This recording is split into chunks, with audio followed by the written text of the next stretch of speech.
I wish I could ring the bell for the Saucony Kinvara 14, but shh, everyone is still sleeping, so I'm gonna resist. We're gonna set it down. There we go, everybody. Saucony did it again. Actually, maybe we'll just it's zesty, zesty indeed. Kinvara 14. Hold on.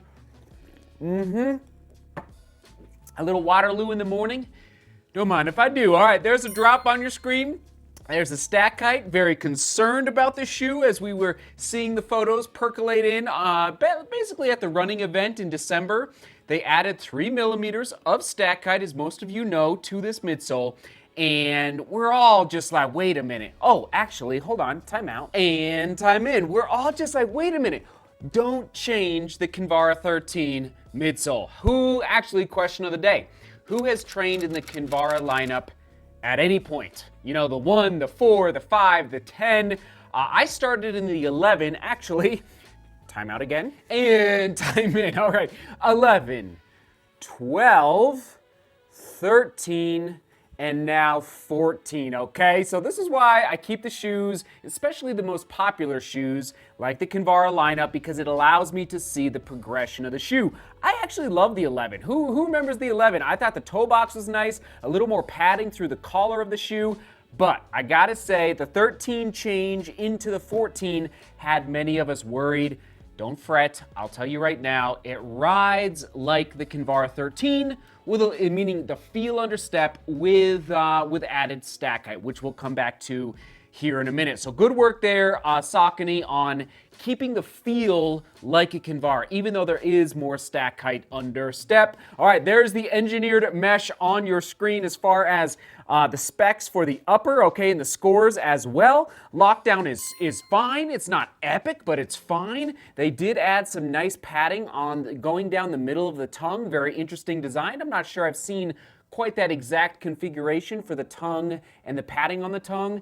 Very breathable. Actually, when I pulled it out of the box, I thought to myself, this is reminiscent, is it here? I don't know if it's here, of the Pro 3, the Endorphin Pro 3 upper. So fascinating there. It's not plush, and it does not have extra padding through the heel counter.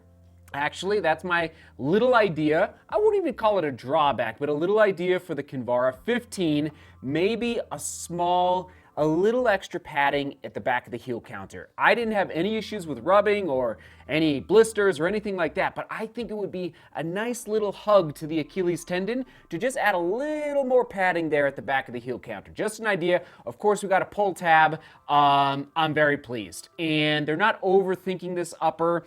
And it laced up well. And as far as fit through that toe box, maybe a smidge narrow, okay? Through not even the toe box, but really the vamp into the midfoot. So right about here on the shoe. Just felt just a smidge narrow. I don't mind that, but keep it in mind if you have a really wide foot or if you prefer a little more room inside your running shoes. All right, there you go on the upper. Very pleased. Midsole Power Run TPU EVA blend, but they also added Power Run Plus through the footbed. Oh my goodness, so comfy, so amazing.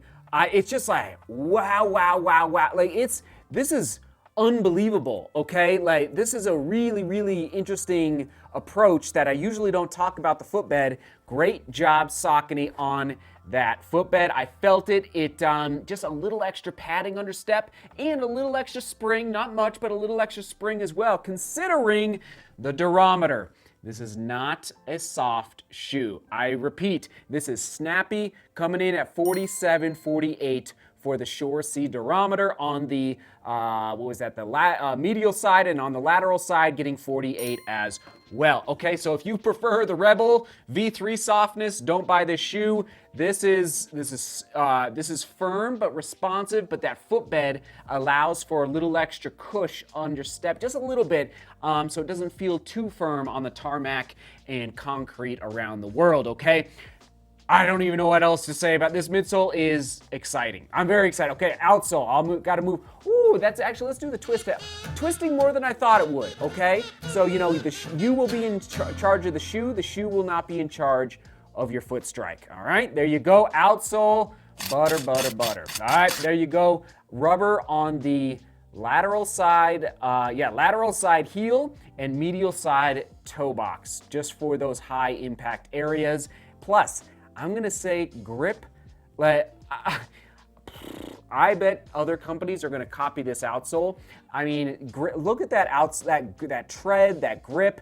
You're going to have no issues on wet surfaces, wet concrete, wet, I'm thinking like wet slab in old European city centers where the stone or the entire city center is that really slick, nice looking stone. But when it gets wet, you got to be a little careful on the corners. So great job there, Saucony. I love this outsole. Unbelievable. All right, fit score, comfort score, there you have it. My positive, oh my goodness, I didn't even, there's so much goodness here. 6.3 ounces. I just got to confirm to make sure I'm not going crazy. It's getting lighter, and lighter. In fact, okay, I posted this on the Facebook page maybe last week. I think we went like 7.5 or 7.6 in the Kinvara 11. And then like 6.8, 6.6, and now 6.3. So from the 11, 12, 13, and 14. So it's getting lighter, okay? Let's put it on just to, hold on, let me just zero that out. Here we go. Confirm here, 6.4. Oh my goodness. Oh my goodness. Great job there, Saucony. That is my positive for the shoe. Durability. This is gonna be interesting. Photos, I'm going 300 to 400 as my range. And mostly because I don't think you're going to have too much issue with the upper. It feels solid, but I think because of that Durant, it feels like it's going to be resilient, okay? But do send me photos, info@DeMoor, globalrunning.com. This is going to sell out. By the way, it's available down below. Thanks for picking it up from the description or over on DeMoor, globalrunning.com. In fact, the write-up, if you prefer my write-ups, they are publishing now on the website, okay? So it'll be available there as well. I'll link to it in the description. Your support of this channel, one of the greatest ways you can support this channel is by buying your running shoes from those links. I'm telling you, it helps me buy more running shoes, test more running shoes, and keep the lights on in the studio. All right, so I do appreciate it. I really do. All right, here we go. Kinvara 14 for the price point. I would pay $140. I would pay $150. $120. 120, $120, 9 out of 10, unbelievable. Oh my goodness, I don't even know what to say. I'm speechless. Buy it up. This is gonna sell out. I guarantee it. The size is gonna sell out.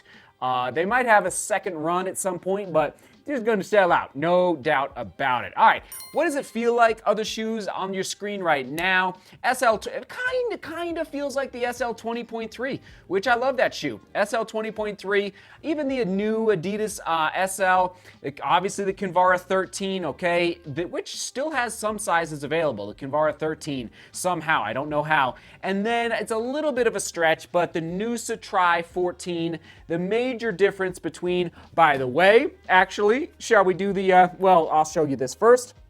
The Noosa, it feels kind of similar, all right, the ride, but the major difference is the weight. The Noosa is I think at least an ounce heavier. Is it still on here? Let me turn this back on.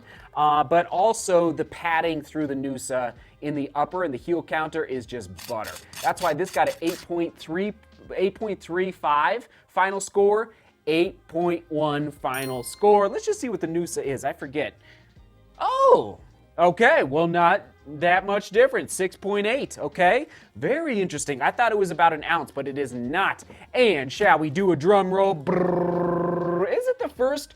I think we're looking at the first road shoe in the 8s for 2023. All right. Onward and upward. There is the comment of the day. Oh, yeah. Shoe quick specs one more time.